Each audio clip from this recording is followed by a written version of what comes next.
मल्लिकार्जुन खड़गे जी,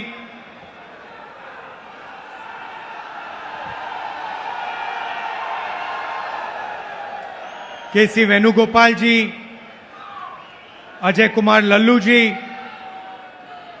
भक्तचरण दास जी, रामचंद्रन कदम जी, स्टेज पे कांग्रेस पार्टी के सीनियर नेता और हमारे कांग्रेस पार्टी के उड़ीसा के प्यारे कार्यकर्ता भाइयों और बहनों, प्रेस के हमारे मित्रों, आप सबका यहां बहुत बहुत स्वागत। आप दूर दूर से गर्मी में हमारी बात सुनने आए, इसके लिए आपको मैं दिल से धन्यवाद करना चाहता हूं।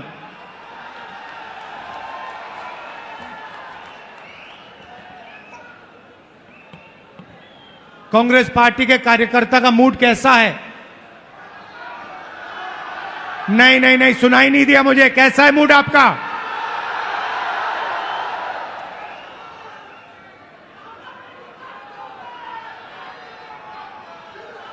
आप लोग जो हमारे जमीनी कार्यकर्ता हैं, जिनके खून में, डीएनए में कांग्रेस पार्टी है, जो हमारे बब्बर शेर हैं,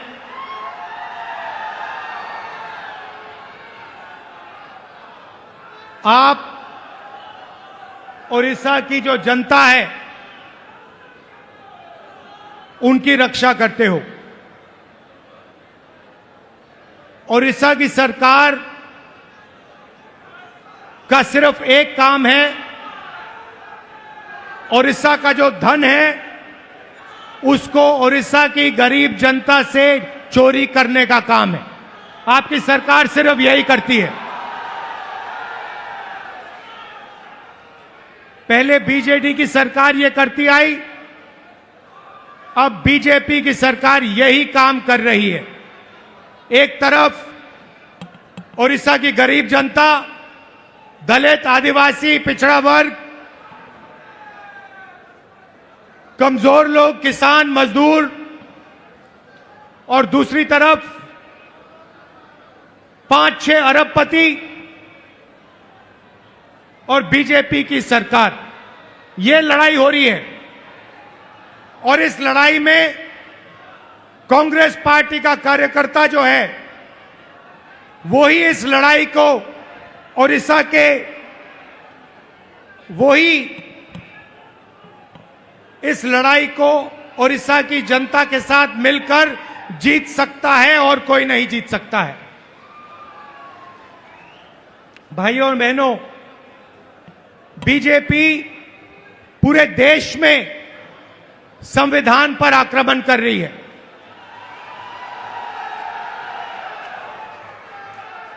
जहां भी हम देखते हैं संविधान पर बीजेपी के लोग आक्रमण कर रहे हैं। कल मैं बिहार में था और बिहार में जैसे महाराष्ट्र में चुनाव चोरी किया गया, वैसे ही बिहार में चुनाव चोरी करने की कोशिश की जा रही है। वैसे ही बिहार में चुनाव चोरी करने की कोशिश की जा रही है। और चुनाव चोरी करने के लिए इलेक्शन कमीशन ने नई साजिश शुरू की है। इलेक्शन कमीशन बीजेपी का अंग का काम कर रहा है, अपना काम नहीं कर रहा है। महाराष्ट्र में लोकसभा और विधानसभा के बीच में 1 करोड़ नए वोटर आ गए। आज तक किसी को नहीं मालूम ये वोटर कौन थे और कहां से आए। हमने इलेक्शन कमीशन से एक बार नहीं, अनेक बार कहा है, आप हमें वोटर लिस्ट दीजिए, आप हमें वीडियोग्राफी दीजिए। इलेक्शन कमीशन नहीं देता है। और जो चोरी महाराष्ट्र में हुई, वही चोरी फिर से ये लोग बिहार में करने जा रहे हैं। कल मैं बिहार गया, इंडिया गठबंधन के नेताओं के साथ हमने कहा कि बिहार में हम इलेक्शन कमीशन को बिहार का चुनाव चोरी नहीं करने देंगे, बीजेपी को चुनाव नहीं चोरी करने देंगे। भाइयों और बहनों, ओडिशा इनका मॉडल है। यहां पे 5-6 बड़ी कंपनियों को ये आपका पूरा का पूरा धन दे रहे हैं। अभी मैं डेलीगेशन से मिला, किसान के डेलीगेशन से मिला, महिलाओं से मिला और उनकी आवाज सुनी, उनका दुख सुना, उनका दर्द सुना। भाइयों और बहनों, जल, जंगल और जमीन आदिवासियों की है।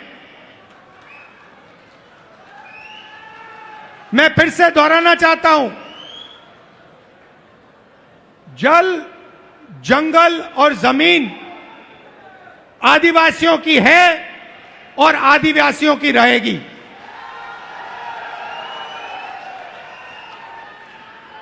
यहां पे आदिवासियों को बिना पूछे जमीन से हटा दिया जाता है, पेशा कानून लागू नहीं किया जाता है, आदिवासियों को पट्टा नहीं दिया जाता है। ये जमीन उनकी है, जल उनका है, जंगल उनका है और कांग्रेस पार्टी पेशा कानून लाई, ट्राइबल बिल लाई और इन कानूनों को हम लागू करके दिखाएंगे और आदिवासियों को उनकी जमीन वापस दिलवाएंगे। विकास, भाइयों और बहनों, विकास 2-3% के लिए नहीं होता है। विकास 2-3 अरबपतियों के लिए नहीं किया जाता है। विकास ओडिशा की जनता के लिए किया जाना चाहिए, गरीब लोगों के लिए किया जाना चाहिए, किसानों के लिए किया जाना चाहिए।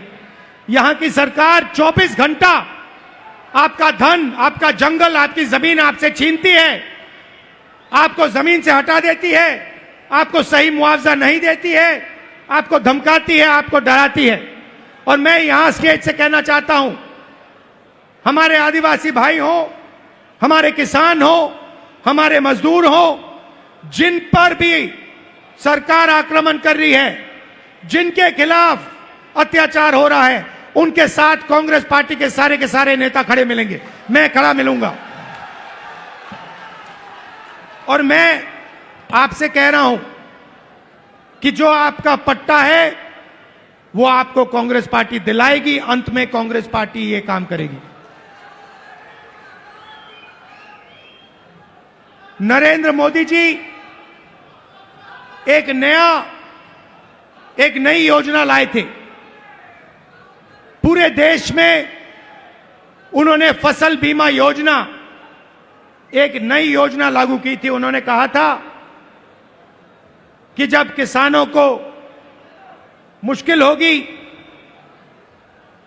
तूफान, ओले से उनका नुकसान होगा, तो ये नई योजना उनकी मदद करेगी। और उन्होंने क्या किया? उन्होंने आपसे पैसा लिया, गरीब जनता से, गरीब किसानों से पैसा लिया, प्रधानमंत्री बीमा योजना के लिए सरकारों से पैसा लिया, सेंट्रल गवर्नमेंट से पैसा लिया और वो पैसा उन्होंने उन्हीं 3-4 बड़ी कंपनियों को दिलवाया। आज सच्चाई ये है कि जब आंधी आती है, तूफान आता है, ओला गिरता है, किसान को मुआवजा नहीं मिलता। हजारों करोड़ रुपए नरेंद्र मोदी जी ने किसानों का पैसा, स्टेट सरकारों का पैसा, यूनियन दिल्ली की सरकार का पैसा उठाकर इन कंपनियों को दिया। मगर ये कंपनियां जब आपका नुकसान होता है, आपका पैसा वापस आपको नहीं देती हैं। यह सच्चाई है। और उड़ीसा के किसी भी किसान से आप ये पूछ लीजिए जहां भी यहां पे नुकसान होता है, आंधी आती है, तूफान आती है, आप जाके पूछिए, किसान से पूछिए क्या आपको बीमा योजना का पैसा मिला? और एक आवाज से ओडिशा के सारे किसान आपको जवाब देंगे कि हमें पैसा नहीं मिला, हमारा पैसा चोरी किया गया, हमारा पैसा बीमा योजना में हमें नहीं मिलता है। मैंने शुरुआत में कहा कि एक कॉन्स्टिट्यूशन के खिलाफ, संविधान के खिलाफ आक्रमण है। संविधान गरीबों की रक्षा करता है, संविधान किसानों की रक्षा करता है, मजदूरों की रक्षा करता है। संविधान में कहीं नहीं लिखा है कि यह देश अदानी का है, अंबानी का है, अरबपतियों का है। यह आप संविधान खोल के देखिए, इसमें लिखा है कि यह देश हर नागरिक का है, इसमें हर व्यक्ति को एक वोट मिलेगा। जमीन इस देश की है, गरीब जनता की है, किसानों की है, किसी एक अरबपति की नहीं है। मगर जहां भी हम देखते हैं, चाहे वो उड़ीसा हो, छत्तीसगढ़ हो, जहां भी हम देखते हैं, एक नाम दिखाई देता है, अदानी, अदानी, अदानी, अदानी।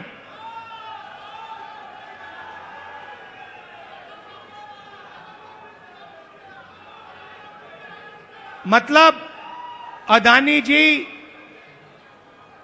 ओडिशा की सरकार चलाते हैं, अदानी नरेंद्र मोदी को चलाता है।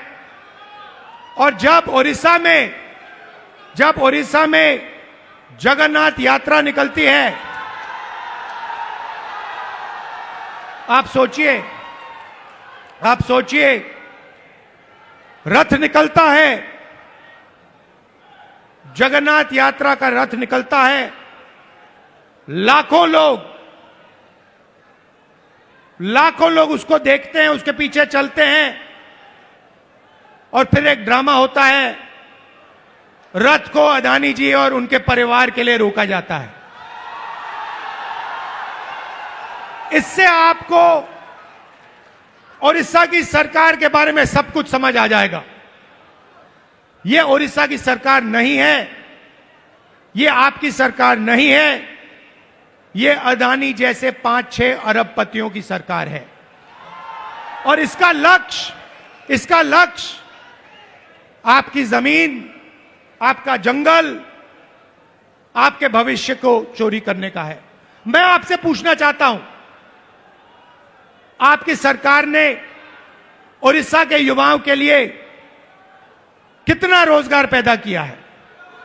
ये जो बड़ी बड़ी इंडस्ट्रीज आती हैं, बड़ी बड़ी जो कंपनियां आती हैं, आपकी जमीन ले जाती हैं, आपका धन ले जाती हैं, आपकी जो नेचुरल वेल्थ ले जाती हैं। मैं आपसे पूछना चाहता हूं, ये आपके कितने लोगों को रोजगार देती है? आप मुझे बताओ।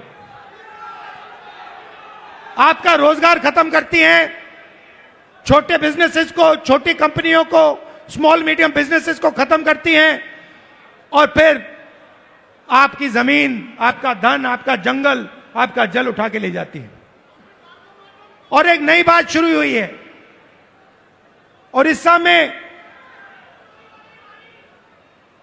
ओडिशा में 40,000 से ज्यादा महिलाएं गायब हो गई हैं। आज तक नहीं मालूम कि ये महिलाएं कहां गईं। महिलाओं के खिलाफ हर रोज यहां अत्याचार होता है, रेप होता है, बलात्कार होता है। हर रोज ओडिशा में 15 महिलाओं का बलात्कार होता है, और आपकी सरकार को कुछ लेना देना नहीं। आपकी सरकार सिर्फ 24 घंटे आपका खून चूसती है, आपकी जमीन छीनती है। ना उनको महिलाओं से कुछ लेना देना, ना उनको रोजगार दिलवाना है, ना उनको युवाओं से कुछ लेना देना है। इसीलिए हम यहां आए हैं, और मैं आपको मैसेज देना चाहता हूं कि चाहे मैं हूं, या कांग्रेस प्रेसिडेंट हो, या कांग्रेस पार्टी के कोई भी नेता हो, हम यहां आपके साथ खड़े हैं। जब भी आपको मुझे बुलाना हो, जहां भी आपको मुझे ले जाना हो, मैं इस सरकार के खिलाफ लड़ना चाहता हूं और इस सरकार को यहां से हटाना चाहता हूं। एक बात मैंने भक्तचरण दास जी को कही, तेलंगाना में हमने जाति जनगणना करवाया है।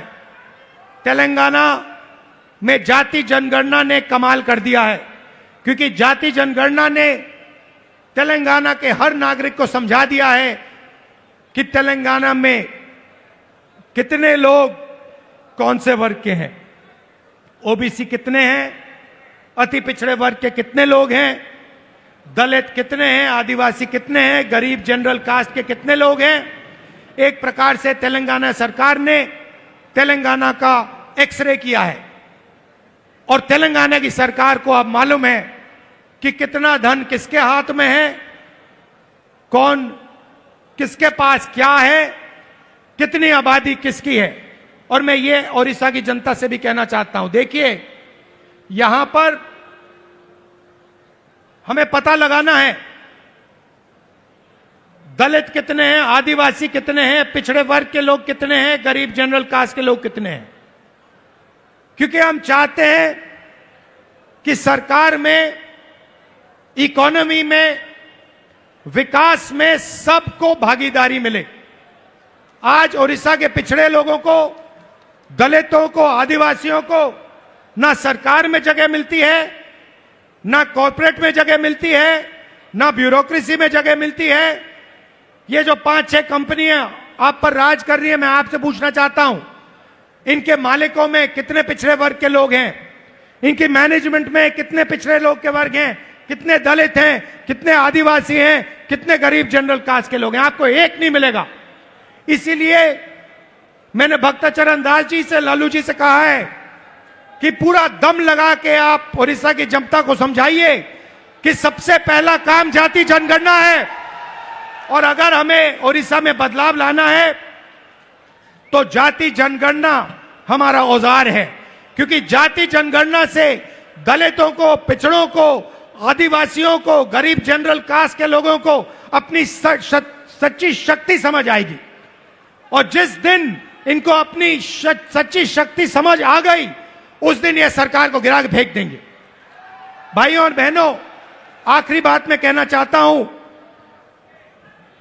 बीजेपी की सरकार ने ड्राइवर्स एसोसिएशन और यूनियन से पर पूरा दबाव डाला कि वो इस मीटिंग का समर्थन नहीं किए।